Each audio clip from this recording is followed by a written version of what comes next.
اعوذ باللہ من الشیطان الرجیم بسم اللہ الرحمن الرحیم اللہ اکبر سبحان اللہ الحمدللہ استغفر اللہ الصلاۃ والسلام علیک یا رسول اللہ صلی اللہ علیہ وآلہ وسلم۔ ناظرین، ہم بینگ اے پیرنٹ یعنی ہم جو سربراہ ہیں گھروں کے یا گھروں کے جو بڑے ہیں، والدین ہیں، ماں ہیں، باپ ہیں، ہم سمجھتے ہیں کہ ہمارے گھروں کے نظام ہم سے ہی چل رہے ہیں، اگر ہم نہیں ہوں گے تو یہ نظام چل ہی نہیں سکتا اور بڑی مشکلات پیش آ جائیں گی، ہمارے دم سے بہت کچھ چل رہا ہے، ہم یہی سمجھتے ہیں۔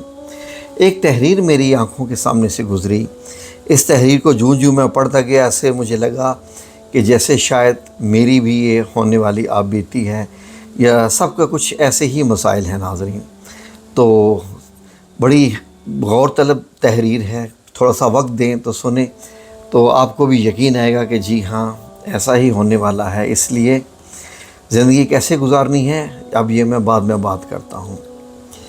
تحریر کا نام ہے میری وفات کے بعد، میرے مرنے کے بعد۔ موسم سرما کی ایک انتہائی ٹھٹھرتی شام تھی جب میری وفات ہوئی۔ اس دن صبح سے بارش ہو رہی تھی۔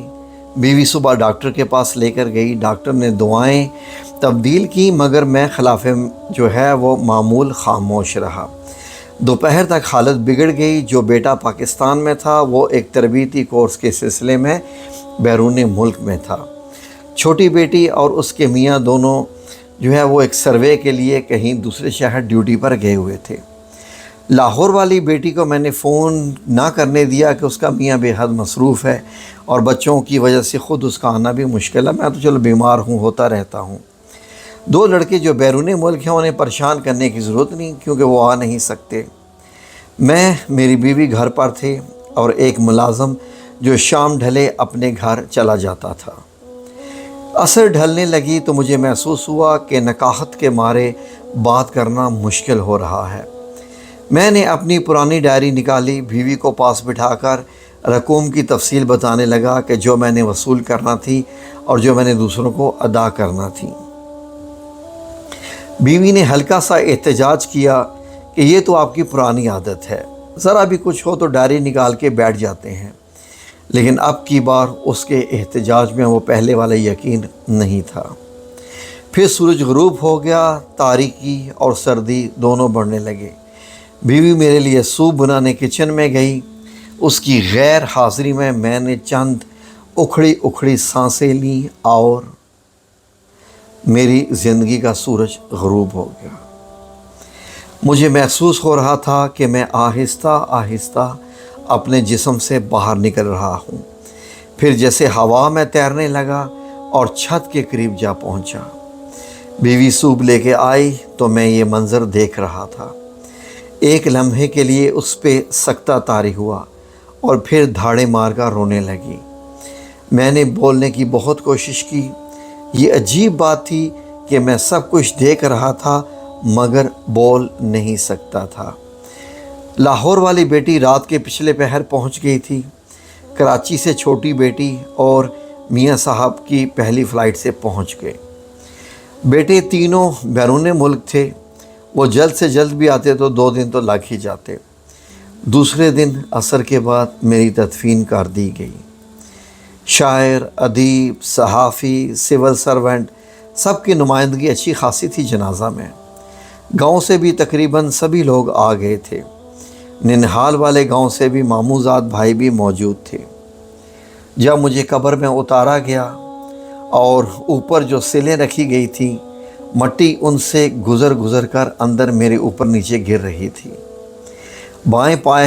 میرے بائیں پاؤں کا انگوٹھا جو آرتھرائٹس کا شکار تھا یعنی سوجا ہوا تھا، مٹی کے بوجھ سے درد کر رہا تھا۔ پھر ایک عجیب سی کیفیت طاری ہوگی کہ شاید فرشتے آن پہنچے تھے۔ اسی کیفیت میں سوال و جواب کا سیشن بھی شروع ہو گیا۔ یہ کیفیت ختم ہوئی، محسوس ہو رہا تھا کہ چند لمحے ہی گزرے ہیں مگر فرشتوں نے بتایا کہ 5 برس ہو چکے ہیں تمہیں فوت ہوئے، 5 برس۔ پھر فرشتوں نے ایک عجیب سی پیشکش کی، کیونکہ میرے اندر بڑا اضطراب تھا اپنے گھر والوں سے ملنے کا کہ ان پہ کیسی گزر رہی ہے، وہ میرے بغیر کیسے مشکل زندگی گزار رہے ہوں گے، وہ بہت رو رہے ہوں گے۔ تو فرشتوں نے ایک پیشکش کر دی، ایک مجھے آفر دی۔ انہوں نے کہا کہ ہم تمہیں کچھ عرصہ کے لیے واپس بھیج رہے ہیں، تم وہاں دنیا میں کسی کو نظر نہیں آؤ گے، گھوم پھر کر اپنے پیاروں کو دیکھ لو، پھر اگر تم نے کہا تو ہم تمہیں دوبارہ نارمل والی زندگی بھی دے دیں گے، اور ورنہ واپس آ جانا اپنے اس لحد میں، اپنی قبر میں۔ میں بڑا خوش ہوا کہ یہ مجھے ہی آفر، ایسا تو ہوتا ہی نہیں ہے، لیکن شاید میرا اضطراب، میری بے چینی، میری جو گڑ گڑاہٹ تھی، اس نے ان کو اس پہ مجبور کیا ہوگا۔ چلیں الحمدللہ۔ اس کے بعد پھر مجھ پر ایک مدہوشی کی حالت چھا گئی۔ آنکھ کھلی تو میں اپنی گلی میں کھڑا تھا، آہستہ آہستہ قدم اٹھاتا اپنے گھر کی جانب چلا۔ راستے میں کرنل صاحب کا گھر دیکھا، گھر سے باہر کھڑے تھے، اتنے زیادہ بوڑھے لگ رہے تھے یہ تو، اور خواجہ صاحب بیگم کے ساتھ واک کرنے نکل رہے تھے۔ اپنے مکان کے گیٹ کے پہنچ کر میں تھوڑا سا ٹھٹک گیا۔ میری نام کی تختی غائب تھی گیٹ کے ساتھ، اور جو پورچ میں میری گاڑی نہیں تھی۔ میں حیران ہو گیا کہ میری گاڑی کہاں گئی ہے۔ وفات سے چند ہفتے پہلے تو میں نے نئے ماڈل کی خریدی تھی گاڑی کہاں ہو سکتی ہے؟ میں سوچ میں پڑ گیا۔ بچوں کے پاس تو اپنی اپنی گاڑیاں تھیں، تو پھر میری بیوی جو اب بیوہ تھی کیا گاڑی کے بغیر تھی؟ دروازہ کھلا تھا۔ میں سب سے پہلے سیڑھیاں چڑھ کر اوپر اپنی لائبریری میں گیا اور دیکھا یہ کیا کتابیں تھیں، نہ الماریاں، رائٹنگ ٹیبل کے ساتھ والی مہنگی والی جو میری کرسی وہ بھی نہیں، صوفہ، اعلیٰ مرکزی ملازمت کے دوران جو شیلڈیں اور جو یادگاریں مجھے ملی تھیں اور الماریوں کے اوپر سجا کر رکھی گئی تھی بے شمار میرے فوٹو البمز، کچھ بھی تو وہاں نہیں تھا، کچھ بھی تو نہیں تھا۔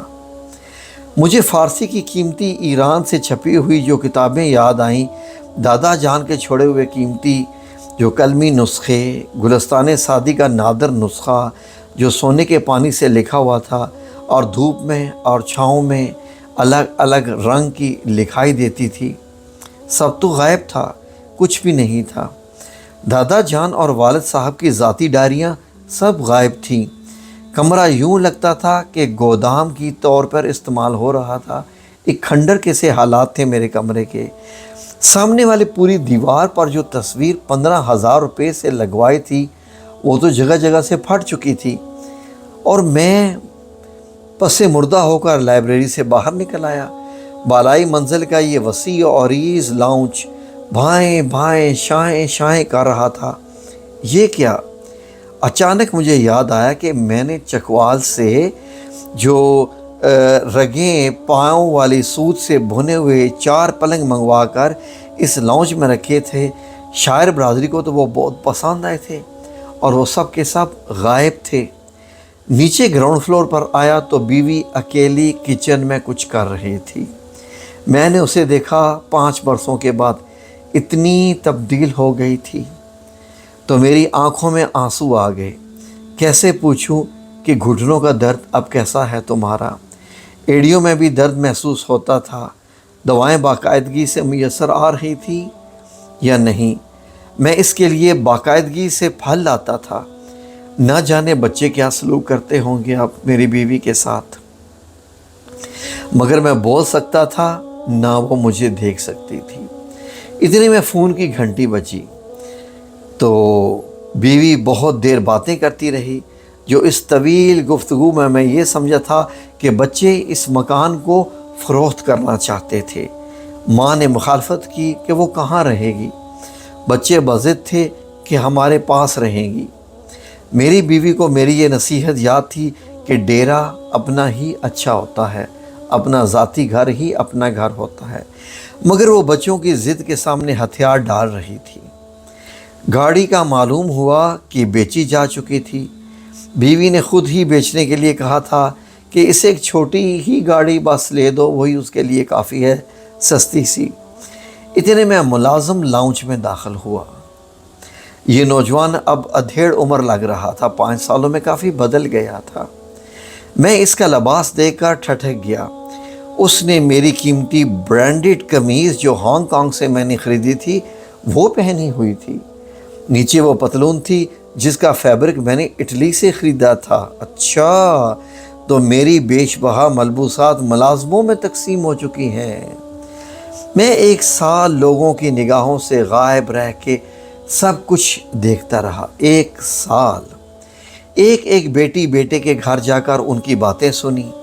کبھی کبھار ہی ابا مرحوم کا یعنی میرا تذکرہ آتا تھا، وہ بھی بڑا سرسری ہوتا تھا۔ ہاں، زینب میری نواسی اکثر نانا ابو کا تذکرہ کرتی تھی۔ ایک دن ماں سے کہہ رہی تھی، اپنی یعنی میری بیٹی سے، اماں یہ بانس کی میز کرسی نانا ابو لائے تھے نا جب میں چھوٹی سی تھی، اسے نہ پھینکیے گا باہر۔ ماں نے جواب میں کہا، جلدی سے کپڑے بدلو اور کھانا کھاؤ، پھر مجھے میری سہیلی کے گھر ڈراپ کر دینا۔ میں شاعروں ادیبوں کے اجتماعات اور نشستوں میں گیا، کہیں اپنا ذکر نہ سنا۔ وہ جو بات پر مجھے جدید غزل کا ٹرینڈ سینٹر کہا کرتے تھے، جیسے وہ بھول ہی چکے تھے۔ اب ان کے ملازموں نے میری کتابیں بھی الماری سے ہٹا دی تھی۔ ایک چکر میں نے قبرستان کا بھی لگایا۔ میری قبر کا برا حال تھا، گھاس اگی ہوئی تھی، کتبہ پرندوں کی بیٹھوں سے اٹا تھا۔ ساتھ والی قبر بھی حالت بھی زیادہ اچھی نہیں تھی۔ 1 سال کے جائزے کے بعد میں اس نتیجے پر پہنچا کہ میری موت سے دنیا کو کوئی فرق نہیں پڑا تھا، ذرہ بھر بھی نہیں پڑا تھا۔ بیوی یاد کر لیتی تھی، تاہم بچے پوتے نواسیاں پوتیاں سب مجھے بھول چکے تھے۔ ادبی حلقوں کے لیے بھی اب میں تاریخ کا حصہ بن چکا تھا۔ جن بڑے بڑے محکموں اور اداروں کا میں سربراہ تھا، وہاں ناموں میں میرے بورڈ ہٹائے جا چکے تھے۔ دنیا رواں دواں تھی، کہیں بھی میری ضرورت نہ تھی، گھر میں نہ باہر۔ پھر تہذیبی، معاشرتی، اقتصادی تبدیلیاں تیزی سے آئے جا رہی تھیں۔ ہوائی جہازوں کی رفتار 4 گنا بڑھ چکی تھی۔ دنیا کا سارا نظام سمٹ کر موبائل فون کے اندر آ چکا تھا۔ میں ان جدید ترین موبائلوں کے استعمال ہی نہیں جانتا تھا۔ فرض کیجئے میں فرشتوں سے التماس کرتا کہ دوبارہ میں دنیا میں نارمل زندگی گزارنے آ بھی جاتا تو کہیں بھی مجھے ویلکم نہ کیا جاتا، نہ خوش آمدید کہا جاتا۔ بچے پریشان ہو جاتے۔ ان کی زندگیوں کے اپنے منصوبے اور پروگرام تھے جن میں میری کہیں بھی گنجائش نہیں نکلتی تھی۔ ہو سکتا تھا کہ بیوی کہہ دیتی کہ تم نے واپس آ کر میرے مسائل میں اضافہ کر دیا ہے، مکان بک چکا تھا۔ میں تنہا کسی بچے کے پاس رہ لیتی، 2 کو اب وہ کہاں سنبھالے پھریں گے۔ تھوڑے بہت بچے باقی تھے، جو میرے دوست بھی باقی تھے، جو کچھ بچے کچھ تھے، وہ بیمار اور ہسپتالوں کے چکر لگا رہے تھے۔ میں واپس آتا تو دنیا میں مکمل طور پر میں انفٹ اپنے آپ کو قرار پاتا ہے، نئے لباس کے پیوند، جدید بستی میں پرانے مقبرے کی طرح۔ میں نے فرشتے سے رابطہ کیا اور اپنی خواہش بتا دی، میں واپس قبر میں جانا چاہتا ہوں۔ فرشتے مسکرائے۔ اس کی بات بہت مختصر اور جامع تھی۔ ہر انسان یہی سمجھتا ہے کہ اس کے بعد جو خلا پیدا ہوگا وہ کبھی بھرا نہیں جا سکے گا، مگر وہ نہیں جانتا کہ خلا تو کبھی پیدا ہی نہیں ہوتا۔ ہم سب لوگوں کے جو دماغوں میں یہی سوچ ہے کہ یہ گھر، یہ کاروبار، یہ نوکری، یہ دنیا، یہ گھر کے بچے اور بچوں کی ضرورتیں اور سارے کام کاج میری وجہ سے جاری ہیں۔ اگر میں نہ رہا تو دنیا کی شاید گردشی رک جائے گی۔ مگر صرف ایک پل کو سوچئے، ایسا بالکل بھی نہیں ہے۔ دنیا تو ہمارے پہلے جانے والوں کے بغیر بھی چل رہی ہے اور ہمارے جانے والوں کے بعد بھی یوں ہی چلتی رہے گی۔ ایک خیال ہے، سراب ہے، وہم ہے، گمان ہے اور بس کچھ بھی نہیں۔ کچھ بھی نہیں، جو جب تک سلامت ہے زندگی گزارے، پھر لوٹ کے آنا تو ہمارے پاس ہی ہے۔